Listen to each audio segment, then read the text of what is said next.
1999 qu'il y avait des chiens de berger, des chiens de troupeau que l'on pouvait adapter à faire un autre travail.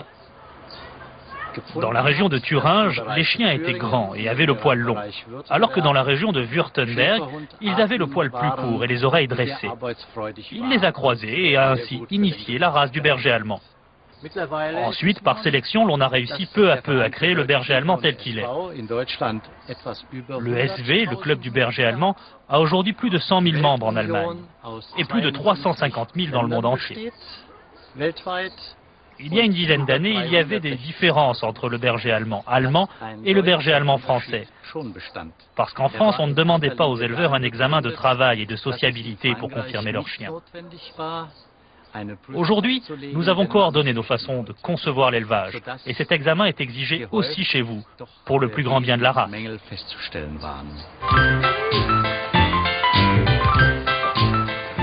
L'acquisition d'un chiot est toujours un acte important. À un bon caractère doit s'ajouter un excellent état de santé. S'il n'y a pas d'affection spécifique au berger allemand, il y a une affection qui est grave pour l'ensemble des chiens en France et dans tous les pays européens ou nord-américains, c'est la dysplasie de la hanche et la dysplasie du coude. Et cette affection touche toutes les races, plutôt dans les races lourdes que dans les races légères. Cette affection, due à une union imparfaite des articulations de la hanche qui entraîne des boiteries pouvant conduire jusqu'à un handicap locomoteur grave, a longtemps porté le discrédit sur les races du berger allemand, du labrador ou encore du saint-bernard. Malgré le programme d'éradication mis en place par le club il y a une dizaine d'années, il convient d'être circonspect. Aussi, si vous souhaitez acquérir un berger allemand, exigez comme le font les militaires ou les policiers avant de déclarer un chien apte au service, une radio récente des hanches des deux géniteurs, visée par un vétérinaire expert. L'éleveur a l'obligation de vous la fournir.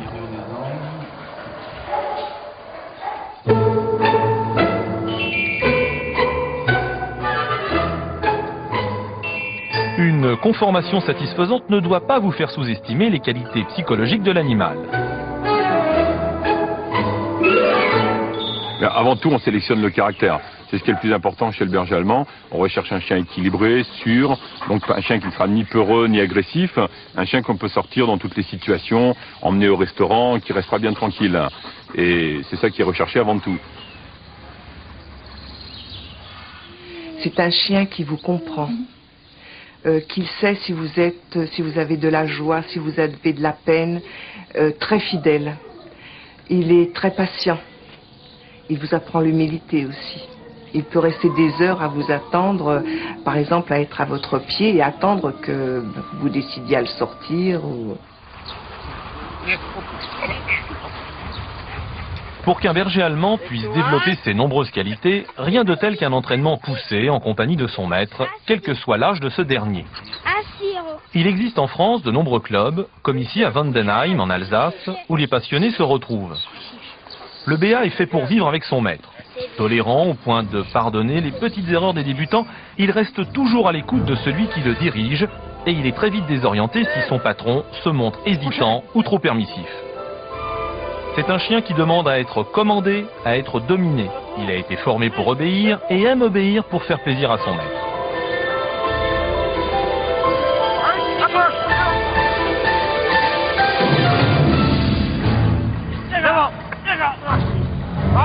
Et au départ, on leur apprend l'obéissance, c'est-à-dire une suite au pied, le assis lorsqu'on s'arrête, le coucher, par la suite le debout. On pratique un peu de pistage avec les gens on voit qui s'intéressent un peu davantage. Et par la suite, pour les gens qui connaissent un peu les difficultés, un peu de défense. Le pistage est un art véritable qui nécessite une très grande complicité entre le maître et le chien et beaucoup de persévérance. Ici, à l'entraînement, Barry, 11 ans et demi, champion du monde 1997.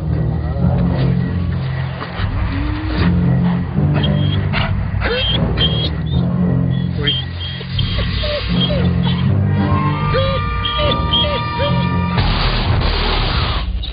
Le mordant ne développe pas, comme certains le croient, l'agressivité du chien, mais au contraire fortifie sa maîtrise de lui-même en le poussant à interrompre son action dès que son maître lui en intime l'ordre.